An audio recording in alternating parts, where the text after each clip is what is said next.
అనగనగా ఒక ఊళ్ళో ఒక సోమరిపోతూ ఉండేవాడు. వాడిటు గడ్డిపోచు తీసి అటు వేసేవాడు కాదు. పోనీ తిండి తినడు అందామా, ముగ్గురు మనుషులకు సరిపోయేది తేలిగ్గా తినేవాడు. అది వాడి దగ్గరకు తీసుకువచ్చి అందించాలి.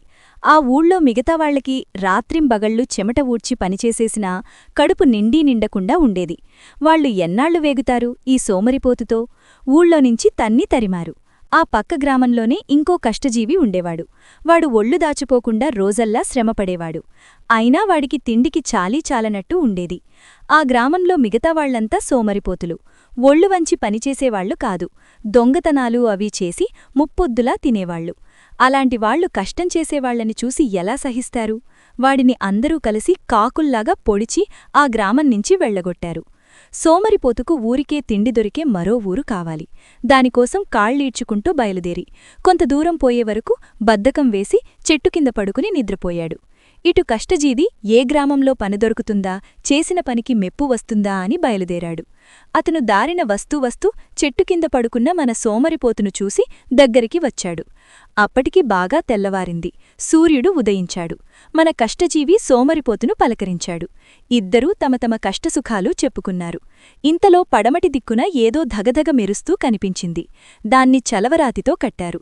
దాని గోపురాలకు బంగారు పూత పూశారు. ఇద్దరూ అటువైపు చూశారు. అది తళతళ ఒక దివ్యమైన భవనం. సూర్యుని లేత కిరకాణాలు దానిమీద పడి బంగారంలాగా మెరిసిపోతున్నది. అప్పుడే దక్షిణవైపున కోటి చంద్రుల కాంతితో మన బాటసారులకు ఒక దేవత కనిపించింది. ఆమె తేజస్సు చూడటానికి 1000 కళ్ళు చాలవు. ఆమె ఒంటినిండా నగలు. మన బాటసారులు ఆశ్చర్యంతో ఆమె వంక చూస్తూ ఉండిపోయారు. ఈ దేవత ఎవరో కాదు, లక్ష్మీదేవి. ఆమె మన బాటసారులను చూచి, ఓ బాటసారులారా, నేను లక్ష్మిని. ఆ కనిపించే భవనమే నా ఇల్లు.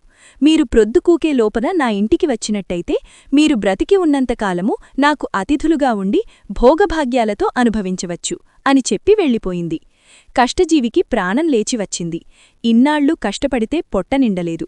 ఇవ్వాళ ఒక్కనాడూ కష్టపడితే జీవితంలో దరిద్రముండదు కదా అనుకున్నాడు. అనుకుని సోమరిపోతుతో, విన్నావా తమ్ముడు, మనం సాయంత్రం లోపల ఎలాగనన్నా పోయి ఆ ఇంటో పడ్డామా మన కష్టాలు గట్టెక్కినట్టే. పద, త్వరగా పోదాము అన్నాడు కష్టజీవి సోమరిపోతుతో. అబ్బో, అట్లా కనబడుతున్నదిగాని అది దగ్గర ఉన్నదనుకున్నావా? ఆమె మాటలు నమ్మి బయలుదేరితే మనం పరిగెత్తలేక చేస్తాం. ఎందుకన్నయ్యా వృధా ఆయాసం? పరిగెత్తి పాలు త్రాగే కంటే నిలబడి నీళ్లు త్రాగటం మంచిది అన్నాడు సోమరిపోతు. సోమరిపోతుతో వంతుపెట్టుకుని కూర్చుంటే లాభంలేదనుకుని కష్టజీవి ఒంటరిగా భవనం వైపు నడవసాగాడు. సోమరిపోతుకు కష్టజీవిని చూస్తే జాలివేసింది. ఇంత దూరం ఎట్లా నడుస్తాడా అనుకున్నాడు. ఇలాంటి సమయాలలో కథల్లో చెప్పే కీలుగుర్రం దొరికితే ఎంత బాగుండును. రివ్వున పోయి ఆమె ఇచ్చే ఆతిథ్యమేమిటో తేల్చుకోవచ్చు కదా అనుకున్నాడు. ఏమైనా సోమరిపోతూ ఎక్కడినుంచి కదలలేదు. ఇంతలో వాడికొక బక్క చిక్కిన గాడిద కనిపించింది. దాన్నెక్కిపోతే బాగుండదా అనుకుని ఎక్కి సవారీ ఆరంభించాడు. గాడిద చచ్చేటట్టు పరిగెత్తింది. మధ్యాహ్నానికి సోమరిపోతూ కష్టజీవిని కలుసుకున్నాడు. అతన్ని చూసి వెకిలిగా నవ్వి గాడిదను బాదుకుంటూ ముందుకు వెళ్ళిపోయాడు. గాడిద కొంత దూరం నురగులు కక్కుకుంటూ పరిగెత్తి రోడ్డుమీద పడి ప్రాణాలు విడిచింది. సరే, గాడిద ఎలానూ చచ్చింది. కాసేపు విశ్రాంతి తీసుకుందామని గాడిదను తలక్రింద పెట్టుకుని పడుకున్నాడు. ఇంతలో తాబేలు కనిపించింది. సరే, ఊరుకోవటమెందుకు, ఇక దాన్నెక్కిపోదామని బయలుదేరాడు. చీకటి కాకముందే ఉండగా కష్టజీవి వచ్చి సోమరిపోతును కలుసుకున్నాడు. తమ్ముడు, చీకటి పడుతుంది. తాబేలు వదిలి నాతో పరిగెత్తు, లేకపోతే చేరుకోలేము అన్నాడు కష్టజీవి. ఇదిగో ఆ కనబడేదేగా ఇల్లు. ఇక్కడినుంచి పడుకుని నిదానంగా వెళ్లినా వేళకు చేరుతాము. నువ్వు ముందుపోయి మాత్రం ఏమి చేస్తావు అన్నాడు సోమరిపోతు.